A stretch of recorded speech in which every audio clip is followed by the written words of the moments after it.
নমস্কার বন্ধুরা, রিতাস ডায়েরি চ্যানেলে আপনাদের সবাইকে স্বাগত।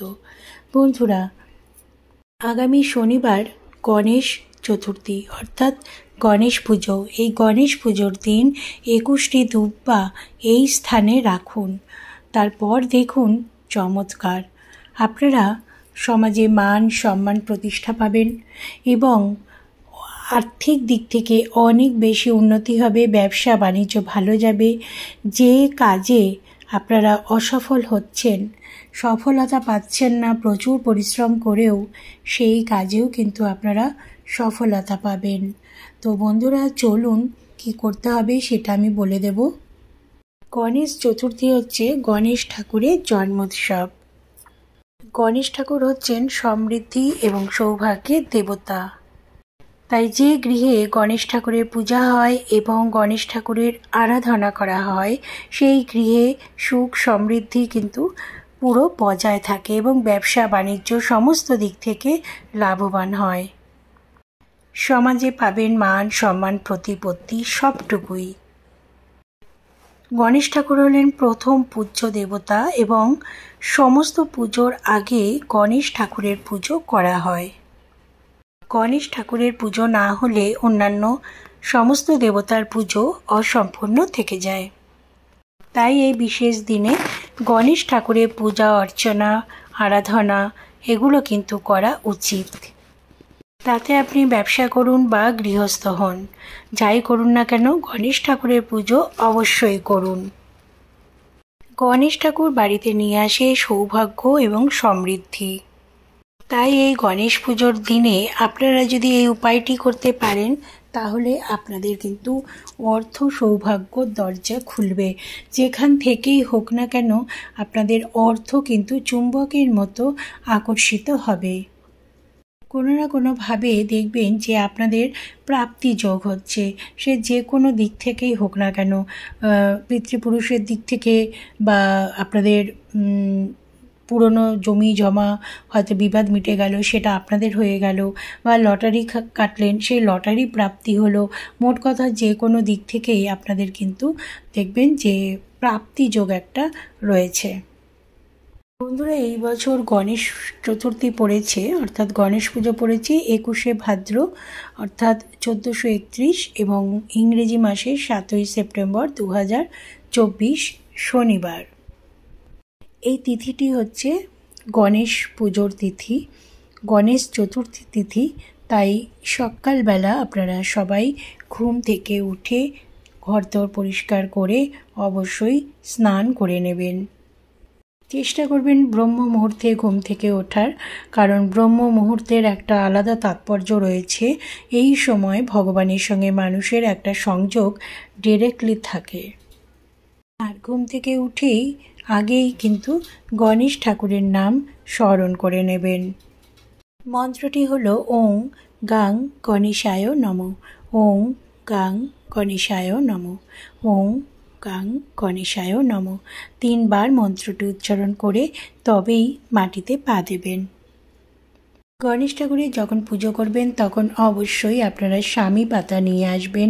স্বামী পাতা কিন্তু গণেশ ঠাকুরের ভীষণ পছন্দ। স্বামী পাতা না পেলে অশোক পাতাও নিয়ে আসতে পারেন। এবং গণেশ ঠাকুরের প্রিয় লাড্ডু, প্রিয় মোদক, প্রিয় ফুল, প্রিয় ফল, প্রিয় ধূপকাঠি দিয়ে গণেশ ঠাকুরের পুজো করবেন। এবং দুব্বার গাছা দিয়ে বেশ একটা গাছা তৈরি করে নেবেন। দেখুন অনেকগুলো দুব্বা দিয়ে সঙ্গে জবা ফুল দেবেন, দিয়ে গণেশ ঠাকুরকে পুজো দেবেন। কারণ জবা ফুল হচ্ছে গণেশ ঠাকুরের ভীষণ প্রিয়।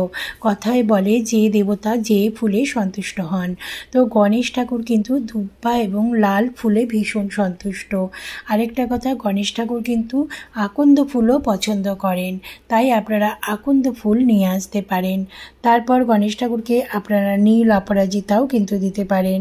গণেশ ঠাকুরের অত্যন্ত প্রিয় ফুল হচ্ছে এই নীল অপরাজিতা।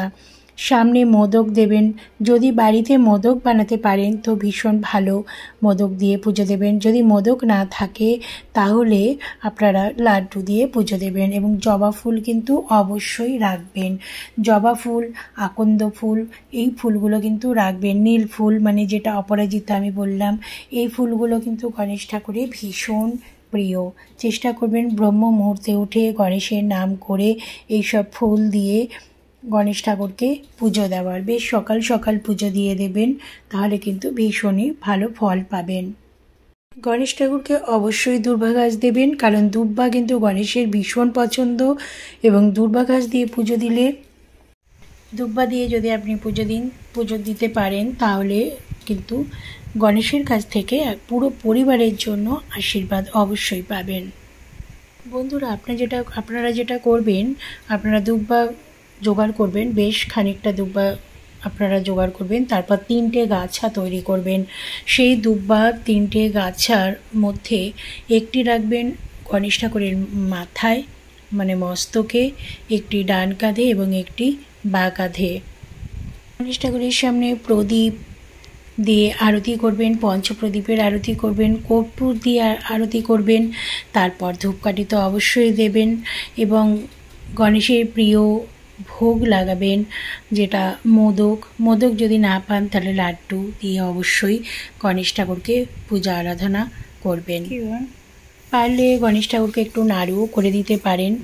তো এসব দিয়ে পুজো দিন, তাহলে দেখবেন গণেশ ঠাকুর অবশ্যই সন্তুষ্ট হবেন। কারণ দুব্বা গণেশ ঠাকুরের ভীষণ প্রিয়, জবা ফুল গণেশ ঠাকুরের ভীষণ প্রিয়।